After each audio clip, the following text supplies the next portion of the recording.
For 8 weeks this winter and spring, about 20 members of this community have gathered to consider what they believe about life's biggest questions.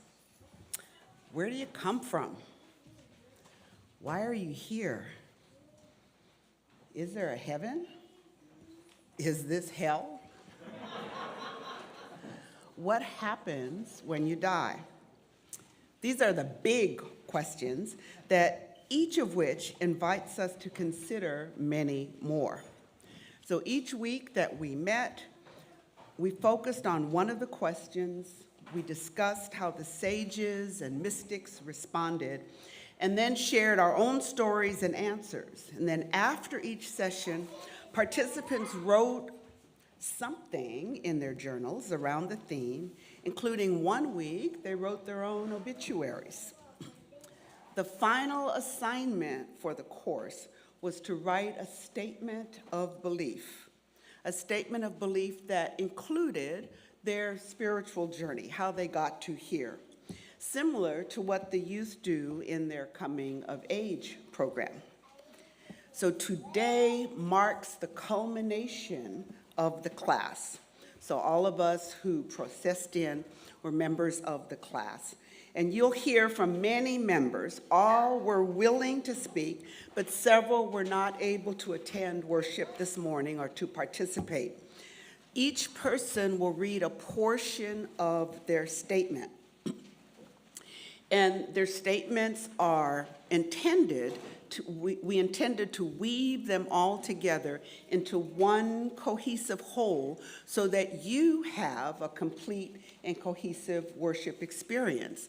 So I'd invite you, rather than thinking of each person coming up as a performer after which you must applaud, but to take in what they're saying, connect it to what has already been said, and then at the end of our service, you can share your appreciation for their courage and for their wisdom. 25 people participated in the 8-week course. 12 are participating in worship today. Everyone shared and wrote, and today we are competing with travel and graduations and other celebrations. The absence of anyone on the chancel today is no indication of the quality of their participation. So the people who are not here, the people who are here are in your order of service.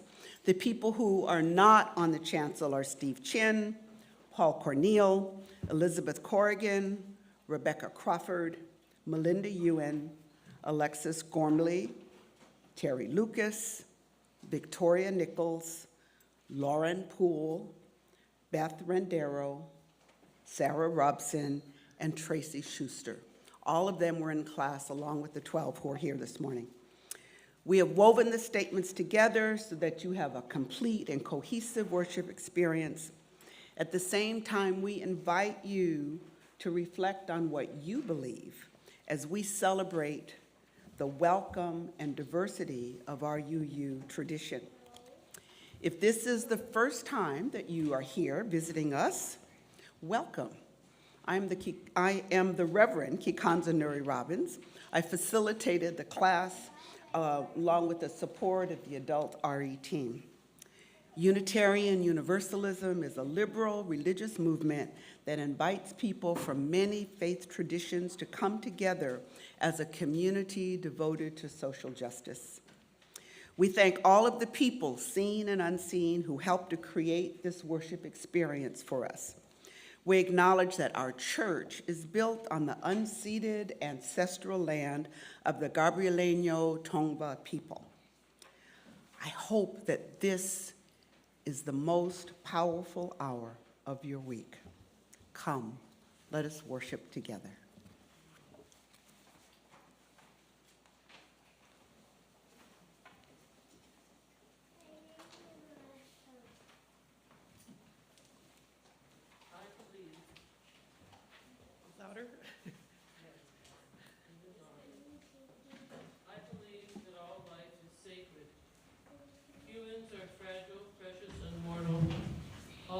Will die, and for now we have only this life to experience.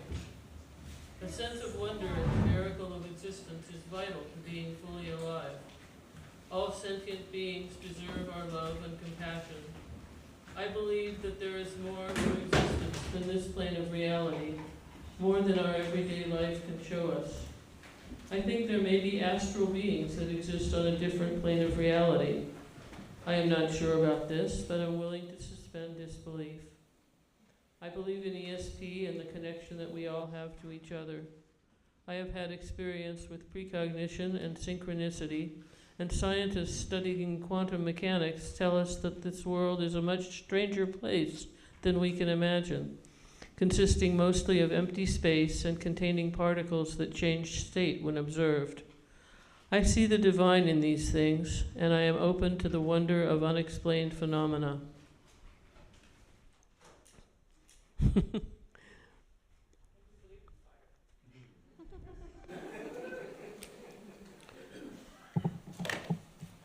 Now please rise in body and spirit, or body or spirit, and join us in singing our opening hymn, number 298, Wake Now My Senses, and then remain standing for our covenant and hymn of praise. Number 298 in your gray hymnal.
Love is the doctrine of this church, the quest for truth is its sacrament, and service is its prayer.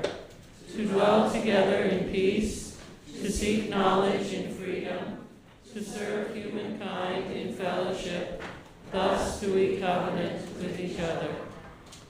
El amor es la enseñanza de esta iglesia, buscar la verdad es su sacramento, y el servicio es la oración.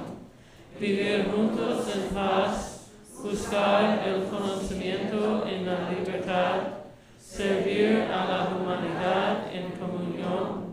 Así es como convenimos unos a otros.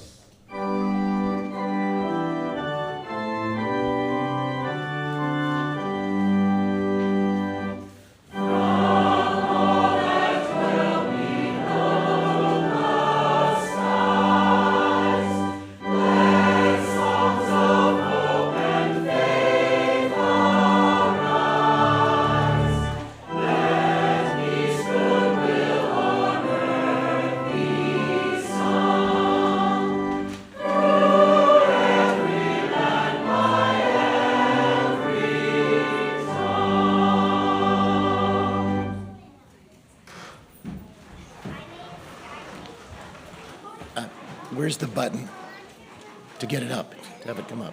How do I raise it up? One detail I did not handle. Yeah. There you go. Whoops.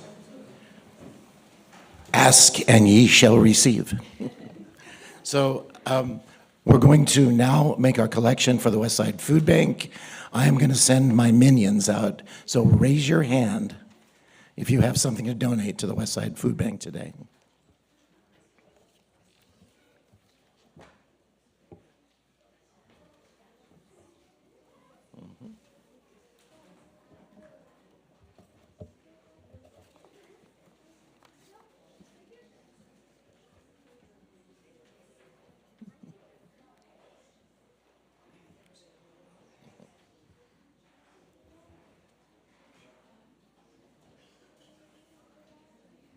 And thank you all very much.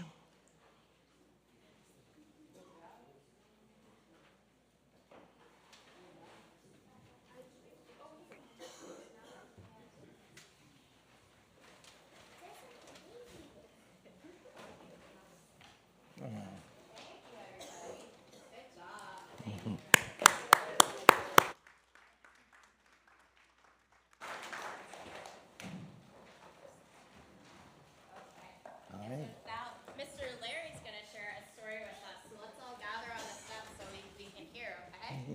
Here he comes. Well, do they get to first build the Tower of Food? Because I like the Tower of Food.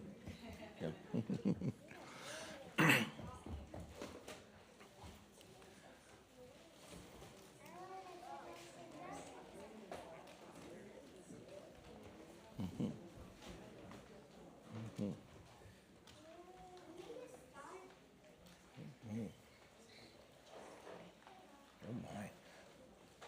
Very good. Thank you all very much, and thank you, children. So, let's see.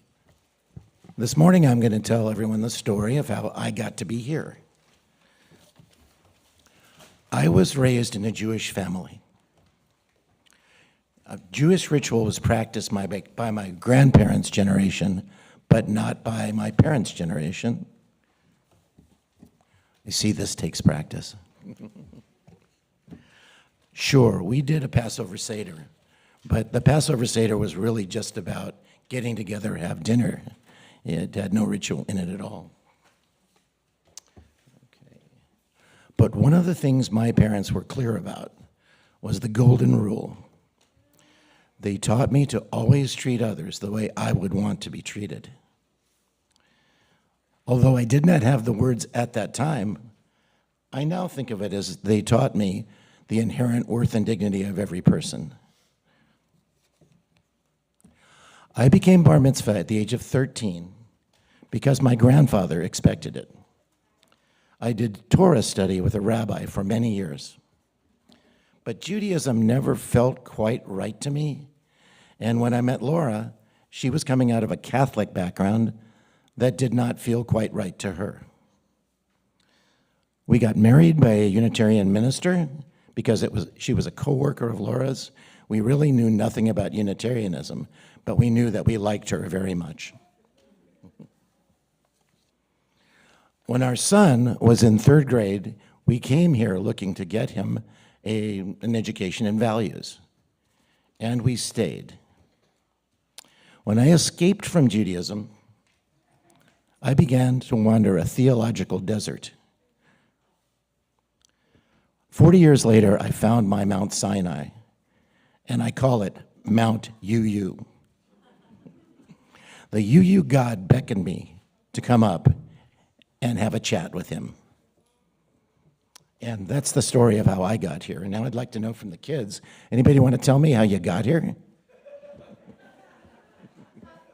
you guys first start coming to church? Who brought you? What about you, Emerson?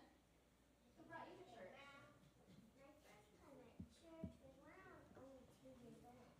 You were 2 years old, so your parents brought you? So Emerson came when he was 2 years old, and his parents brought him. Anybody else? How long do you remember being at church? You got here kind of recently, right, Calvin? Yeah, because I haven't been here. I was like 2, ever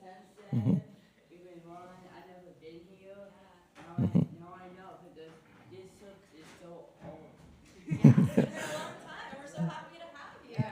Yep, Calvin's been here a long time, and the building is old. The church is old. Anybody else remember some things for the first time that they came here? Were you so, I bet you all were pretty little when you first came here, right? Yeah, I think I was here for a few years. Few years, yeah. And My our, dad was and your dad brought you? it was curly, like this. Harder question. Do we still have more answers here? I think 4 years ago. Now here's the harder question. Why are you here? Wow. That's a big question. Why are you here?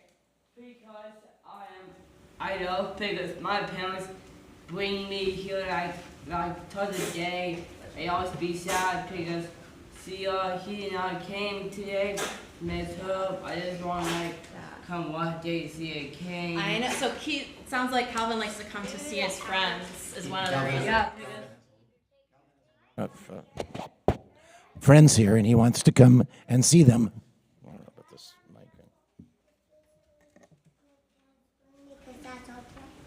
Her parents bring her because that's the plan. And her parents bring her because that's the plan. Having you guys nice. here. So that was a really tough question. Here's another tough question. What is your job here? I think Calvin has an answer for us. To come here with my parents. Yeah. And Calvin's job is to come here with his parents. Some of us do jobs at the beginning of our RE lesson. What are some of the jobs? Alex, what do? You always ring the bell. You're really good at that. Alex comes to ring the bell. We serve snacks at the college area, and the college area we do games and stuff like art because they put groups like Dale and Dale, like little kids and big kids. Yeah. When we all come together in RE, sometimes we're working with younger kids in one group and big kids with the other group, but we all have jobs that we can do to help each other over in the cottage. Just like how the grown-ups here have jobs and they can help each other in our congregation. And we call that being of service. All right, I think it's time now for us to usher our children to the cottage for their lessons. Hit it. Let's say thank you.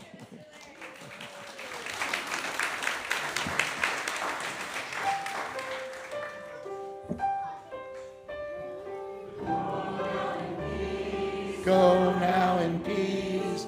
May the spirit of love surround you as you go.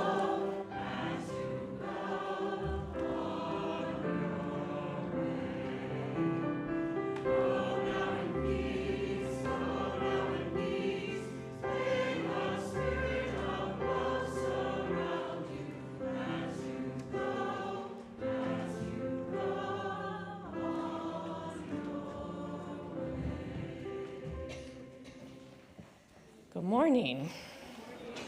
That was fun. So in the spring of my early years, the simple tenets of kindness, care, and helpfulness were sown into my heart, much like the seeds carried on the wind. The Girl Scout law, a familiar refrain, became the fertile ground where these values took root, its principles of honesty, fairness, and respect forming the initial structure of my moral compass. Though the notion of a prescribed deity felt like a foreign soil, the inherent goodness with those words resonated deeply with me. Then came a long season beneath the earth, a time of quiet struggle and the weight of a persistent darkness. Depression became my shadowed soil, a seemingly endless winter where growth felt impossible. Yet within that darkness, a new understanding began to sprout. The concept of a soul's journey, a continuous unfolding through countless lives, took root in my awareness. I came to believe that my own soul, with a sense of purpose beyond my immediate understanding, had chosen this particular terrain to learn the profound lessons of sadness, abandonment, and loss. This agency, this sense of a chosen path began to thaw the frozen ground of despair, transforming victimhood into a sense of purposeful existence. Joining the tapestry of this Unitarian Universalist community, I carried the wisdom gleaned from that inner winter, a cautious heart built around the need for self-protection. Yet within that space, a deeper truth began to bloom, that the capacity for sorrow is inextricably linked with the capacity for love. You cannot have one without the other. The grief of loss is the echo of connection. My soul, I realized, had not come to avoid these feelings, but to learn to remain open, to choose love and vulnerability despite the inevitable presence of pain. And so the simple creed of my youth remains the enduring heartwood of my being, but now it is surrounded by rings of lived experience, marked by the resilience forged in shadow, the wisdom gleaned from vulnerability, and the profound understanding of our interconnectedness. My journey continues, a constant turning of seasons, where at times I am the fragile bloom, reaching for the sun, and at other times the steadfast seedling preparing for the light, forever a part of the infinite and interconnected whole. And for this interconnected whole, we have a few announcements. That was Kikanza's line. It worked out well.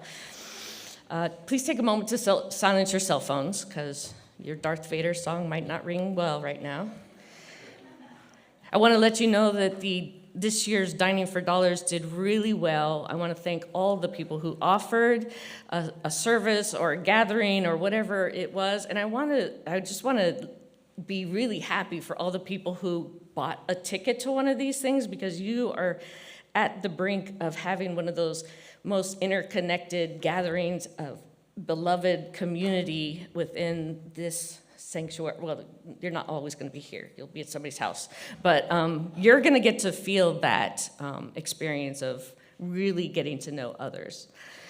I also want to let you know that the 2025-26 Budget Town Hall, this is where we discuss the budget before the annual meeting, is on Monday, June 9th at 7 p.m. There will be a Zoom town hall to discuss the upcoming budget. Our congregational annual meeting, if you're interested in the June 9th meeting, you can email treasurer@uusm.org, and Rebecca will send you the link. Our congregational annual meeting will be on June 29th, at which we will approve our budget for 2025-2026. The upcoming year has some unique opportunities and challenges. We are embarking on a search for a permanent minister, and we are rebuilding our children and youth program. We are facing a budget deficit. Hopefully, after learning more about your efforts, you will be inspired to help us get closer to the mark. UU Santa Monica is once again an official participant in this year's LA Pride Parade on Sunday, June 8th, so next Sunday. The event is one of the largest celebrations of LGBTQIA+ pride in the world for decades. And for decades, UUSM members and families and friends, young and old, gay and straight allies have marched in the LA Pride to represent our UU values and commitment to human rights. Historically, it has often been said that we teach our kids love, not hate, and side with love. Marching in LA Pride requires an application process, and UUSM is honored that the organization has included us as one of the few religious communities for so many years. Lori Pollock, go ahead and stand up and wave to everybody, is the wall artist, or the artist on the wall for May and June. Her second reception is today. I'm assuming that might mean cake or treats of some sort. So come on by, introduce yourself to Lori, and find her beautiful watercolors in the back. They're fabulous. Don't buy the one that I want to buy though, okay? Our church is honored to welcome visitors. Please find out more about our faith at the in-person visit, which is always the first Sunday of the month, which happens to be today. So after the service, you can go upstairs in Forbes Hall, which is This is the Forbes Hall is behind us, and then there's rooms upstairs, and the stairs to get there are over there, and they're in room 3. Bring your questions and find more about us. We love to have you here. Thank you.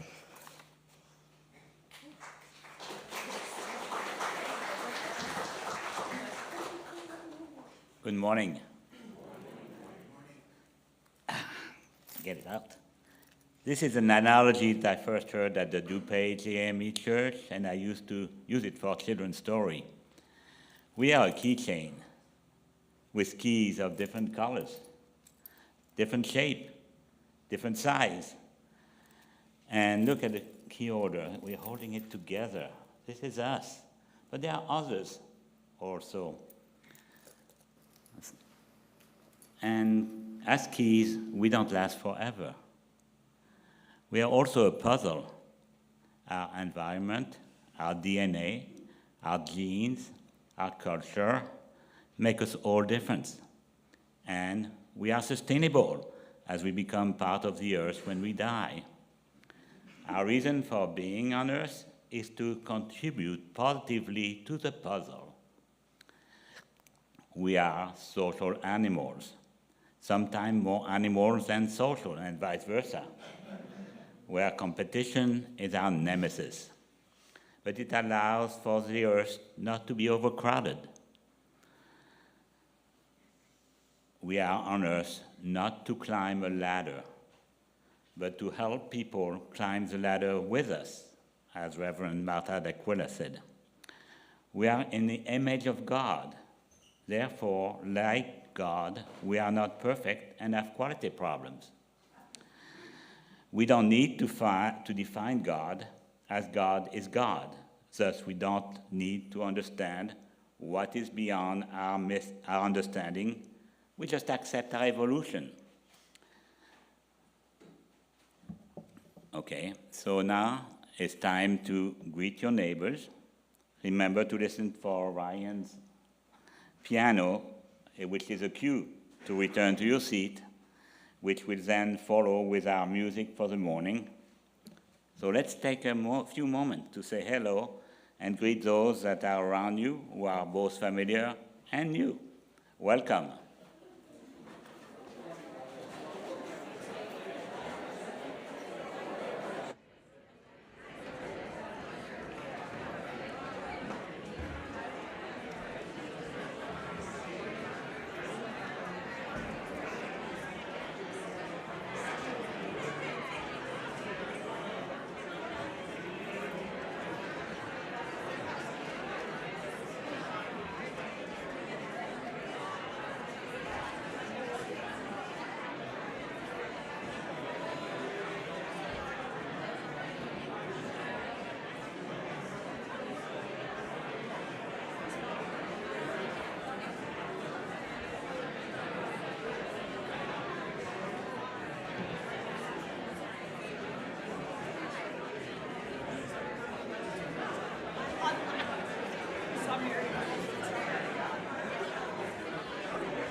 Where do we come from? What are we? Where are we going? Whence do we come from? This what are we? Life we going from? Where do we come from? This what are we? Where are we going? Where do we come from? Where are we going? Mystery, mystery, life is a riddle and a mystery. Where do we come from? Where are we going? Where do we come from? What are we? Where are we going? Where do we come from? What are we? Where are we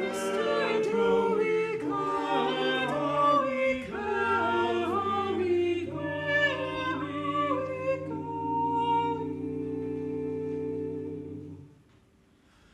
Where do we come from? What are we? Where are we going?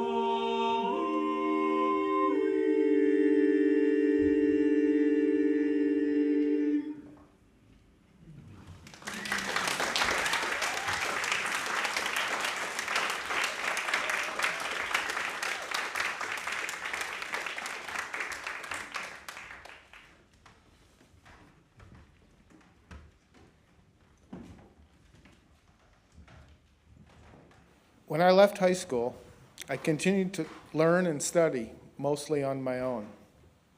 I read and watched programs on Buddhism, Hinduism, Islam, Confucianism, and the many offshoots of Christianity, as well as some of the indigenous spiritual practices. All of these led me to believe in many different thoughts, but also to see most religions had so much in common. I love the sciences and the paradoxes expressed in the 20th century by the ever-expanding field of physics. I see connections to the spiritual world through math and science of the known universe. I see Einstein, Planck, Heisenberg, Gödel, and Newton, and many others as prophets, just like Jesus, Muhammad, Abraham, or the Buddha. I also found nature to be a very great teacher of the spirit. I had grandparents who owned a nursery landscaping business and had a great affinity for plants and trees. From this, I developed a great love of trees in particular. My dad took us hiking, camping, and fishing, and exploring of the great open spaces of the western United States. I felt very connected to the earth, and to this day, feel most at peace in the forest or on a mountain. When I met my future wife, she took me to a UU congregation, and I fell in love with the 7 principles and the celebration of various faith ideals. I have since become an active member at several congregations. I also continue to study other faiths. I like the metaphor of the river, starting out small, gaining from each new experience, like a tributary or rain. Sometimes the river is tranquil and smooth, and other times there are rapids. And it is rough, just like life and spirituality. Growth can be both turbulent and gradual. We get more and more ideas, experiences, and people along our journey. The landscape changes along the way, just like a river does. Finally, we end at the ocean, which is just a new beginning. Maybe it's heaven or just a new form. We invite you to share your endings and beginnings with us so we can acknowledge joys and sorrows as a community.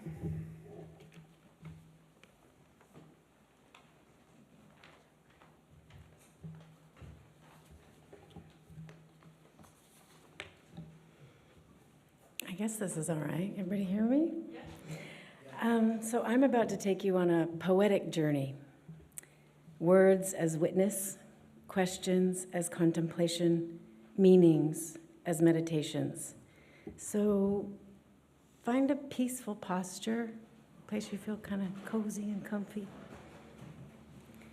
Close your eyes if it's comfortable, or just gaze down and inward. Perhaps take some deeper breaths and listen as I read a poem I wrote especially for this class entitled, Is God, I Am. Is God liquid? I am lightning. Is God lightning? I am liquid.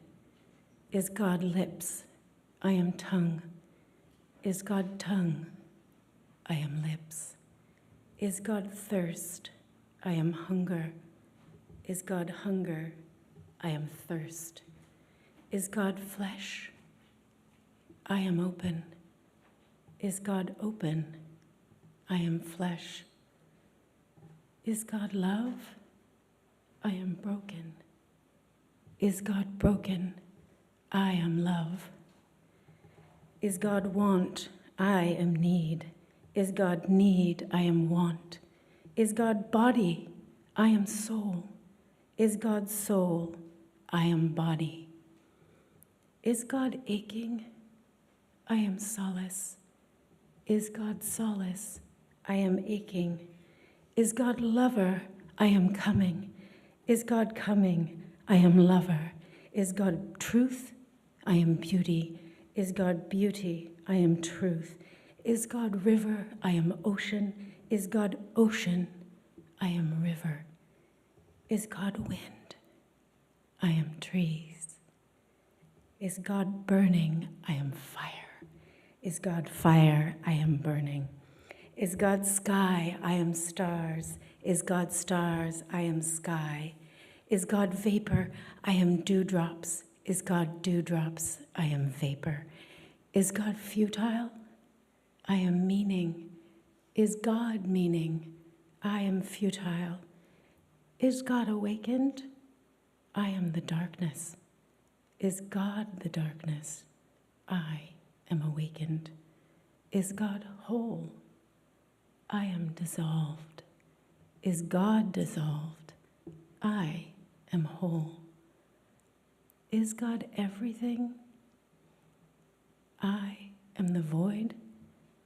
Is God the void? I am everything. What if I am being and God is dreaming? What if I am dreaming God and God is me being? What if God's loneliness is a desert and her heartache is an earthquake? What if my earthquake is God's heartache and my desert is her loneliness? I cry out into the abyss in awe and wonder and ask, is God? I am. An answer? I am. God is.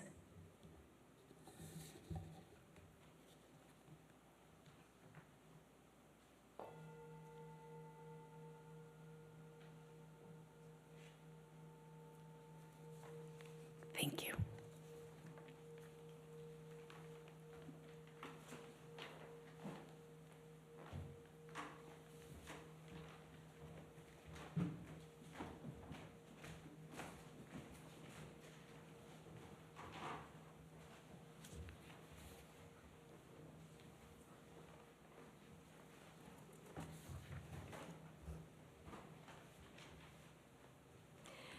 I grew up in the heart of the Deep South, in the Bible Belt, actually, of Georgia and southern Alabama.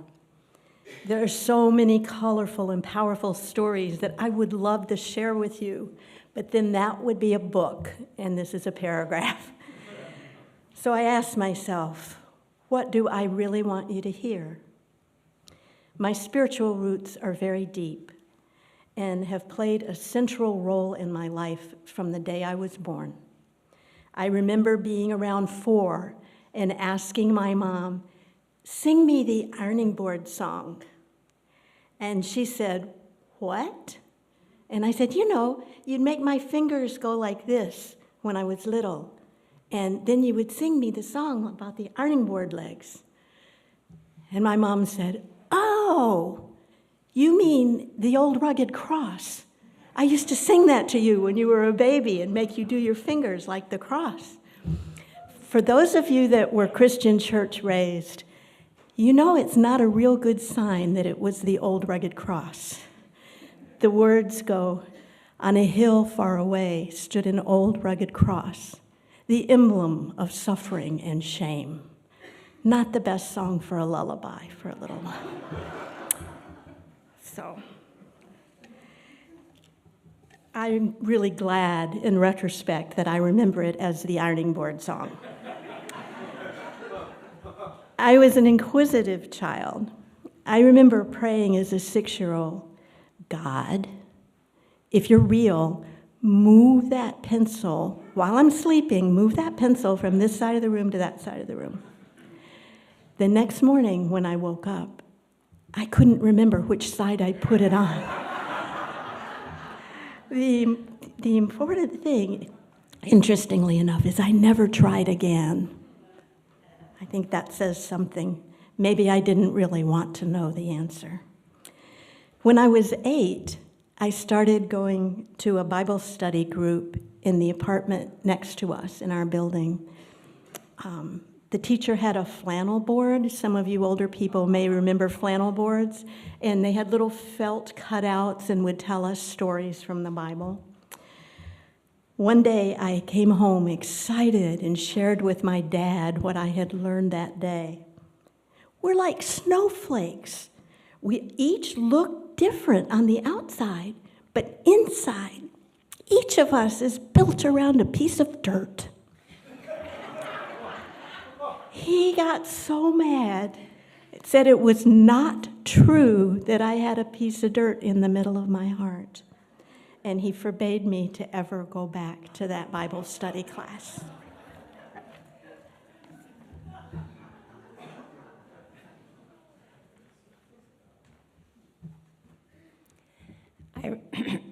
I remember being told as a young person, growing up in the Catholic Church, that sin cuts us off from God. I no longer follow the religion I learned as a child, but I recognize the profound truth in that statement with different language. The absence of God is the absence of connection to the divine, but also to other people. It is a terrifying aloneness. It is nihilism and despair. It is the most desolate emptiness. This, I believe, is hell, and also the root of evil. But it is not inevitable, and it is not our predetermined fate. We are not born in isolation. We exist within the wholeness of the universe. Through being, we belong. Father Greg Boyle writes, "It is always hard for us to believe in the non-judgmental, loving, and merciful God, and yet that is the God we actually have. The God we fear is in fact the God we have settled for." I borrowed concepts that resonated with me from classmates and other guides and mentors when building my statement. The existence of evil is one of humanity's most difficult realities. Belief in the transmigration of souls may save us from depression. Death is a time when ego and body die, but matter and energy survive. Consciousness is the creation of our own minds. We live our values every day by doing our job, which includes diversity, equity, and inclusion, no matter what the federal government says.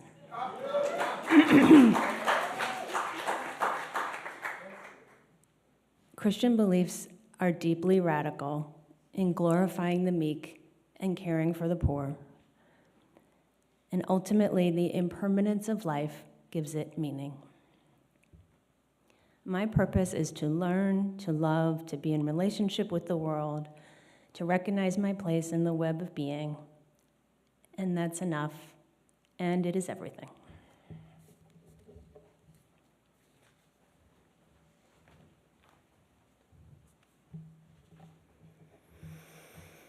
I don't believe that I have a soul. I believe that I am a soul. I've had what I feel is solid evidence that I've had many lives before this one, and I will likely have more afterwards. But reincarnation to me emphasizes that the life I am having right now is the most important one. The past has no agency, and the future is built out of today. I believe the planet I live on is an intelligent being. We call her Mother Earth or Mother Nature, and I do my best to be a good daughter. I believe that this planet is my most direct connection to a much greater intelligence, greater than I can even define or quantify. Intelligence may not even be the best word to describe it. While I've had some profound experiences with psychedelics, I've had equally sublime and influential experiences with meditation, with ritual, with yoga, and with art. When people cling to certain techniques or certain religious teaching or path, insisting that that is the only way, I recognize that those are just people who are more comfortable with limits than they are with freedoms. I have no need to explode their limits as long as they do not curtail my freedoms. Do no harm, but take no shit. I believe in research, in reading, and in experience. I don't take things on faith. I love a good theory, but however elegant it might be, I need to know that it works. I believe in the power of poetry. I believe in love, and I have proof of this. I know the more difficult the circumstance, the more love and compassion can create ease. Not love as a whitewash to cover over an issue, but love as salt, that little teaspoon that can brighten a whole recipe. Believing in love isn't about being a doormat. Sometimes it's about being the door.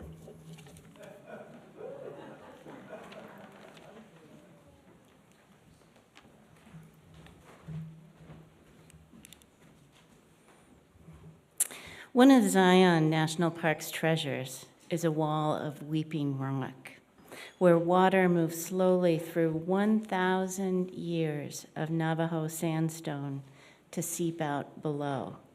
You can touch it. If we all lived to be 100, that water would hold 10 generations of information about us distilled. What would it hold to be true? Here is what I hold to be true: change. Change is sometimes visible like the cycle of water, but it isn't always. We're limited.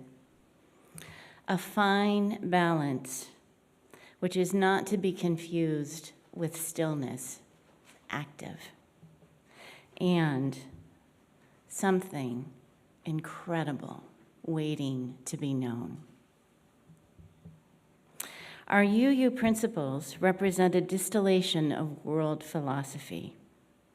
And for me, a three-legged stool keeps me from tipping over. The warmth of love, the light of truth, and the energy of action. Time and energy here is well spent. I choose here, learning from each one of you. How do we wish to shift our balance? Move forward with love and kindness, starting with yourself. Imperfection is a gift. Those who are the hardest to love need it most. Be open, curious, thoughtful, and don't hold on too tight. I believe death is a transition in an invisible cycle where we let go of our physical shell and open up into a hyper-lucid state of knowing and being. Someday, my dear UUs, we will know the answers to all of our questions. Steve Jobs' last words were, "Oh, wow. Oh, wow. Oh, wow."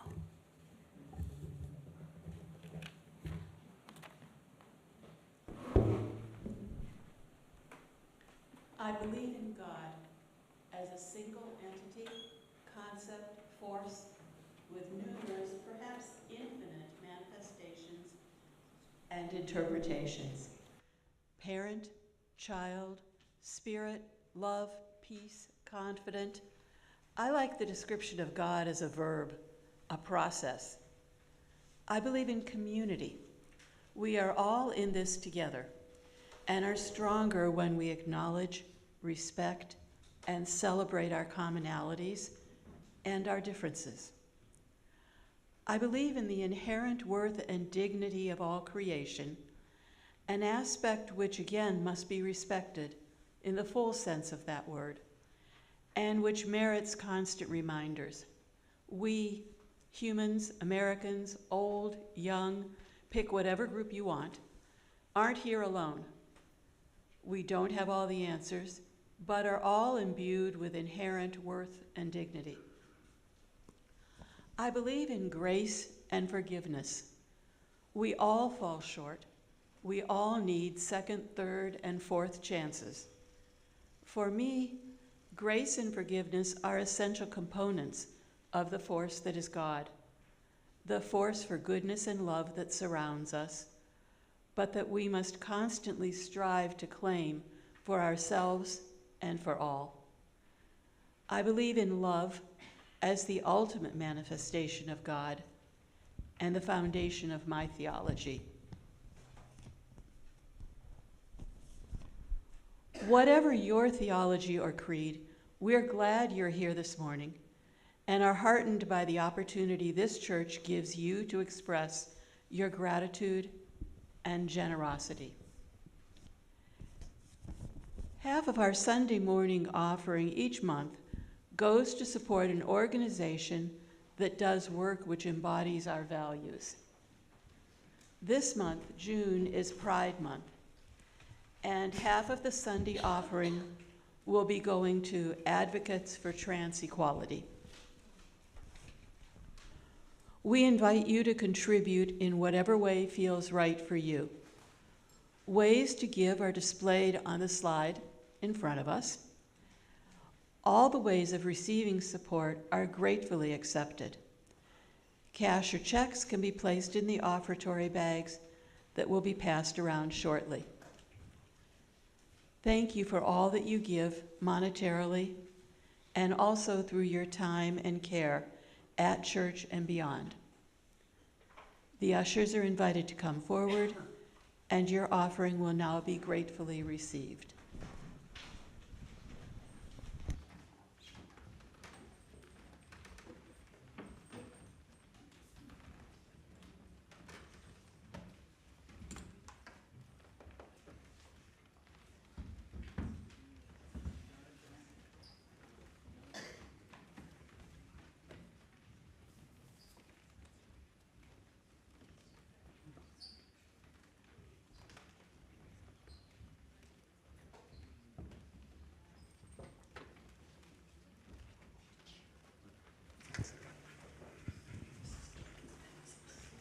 Hello, good morning, everyone. So as you know, or maybe you don't, the choir has an event this afternoon at 5 p.m. It's our Dining for Dollars event, Night at the Movies, where we showcase some of the most iconic songs from cinema. And for this morning, we wanted to give you just a little taste of what we're performing. So this is Will You Be There from the movie Free Willy.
please rise in body or in spirit for the closing hymn. This is 1054. Let this be a house of peace.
It takes hard work and a contribution of many to put on the Sunday service. And we would like to express our thanks and appreciation to James Whitker and Beth Rondero from Adult RE Committee, Sander Choi, our wonderful music director, our wonderful section leaders today, TJ, David, Olivia, and Becca, and also our choir, who we'll get a chance to hear tonight. Our pianist, Ryan, Jessica Tenhave Place, our Director of Multi-Religious Education. Our greeters, Carl and Carol, our ushers, Barbara Kay and Linda, our live stream tech people in the back, they hide behind those screens, Aubrey and Mia, and also those we don't see who are responsible for the televising of this, Rima, Pam, Esther, and Liz Fuller, and our sexton, Tom Ahern. And importantly, also today, our coffee committee back here, Kay Ward and Linda. Now, this is where I go to a place that Kakanza said don't go. So she said, don't go rogue, but I'm going rogue. There's also one other person that we from the class would like to thank, and that's Reverend Kakanza. Without you,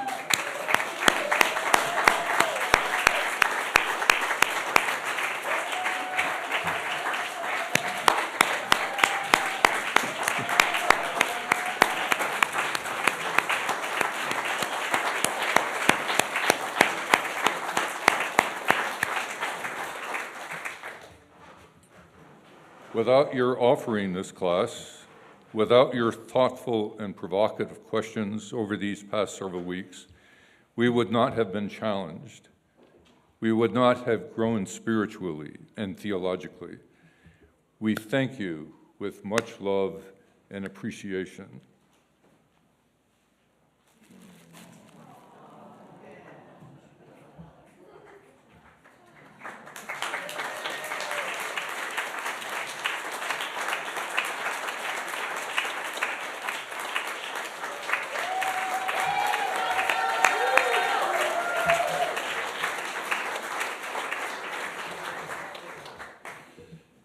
If you ever have the opportunity, please take this class. It's a great class.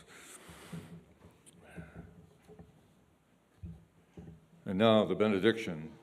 I affirm the worth and dignity of every person and the interconnected web of all existence, of which we are a part.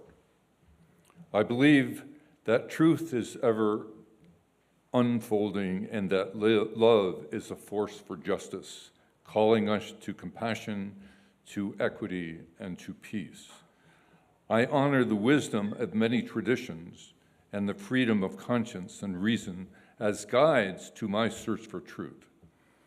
I commit to fostering spiritual growth, building a beloved community, and respecting the earth and all beings. With hope and humility, I walk together with others, seeking meaning, creating justice, and celebrating life. Amen, and so may it be.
I would ask all the members of the class who participated in service this morning to stand so we can give you some love for your courage, for your wisdom, for standing job this morning. And then process on out this way so that you can shake hands and share hugs at the congregation.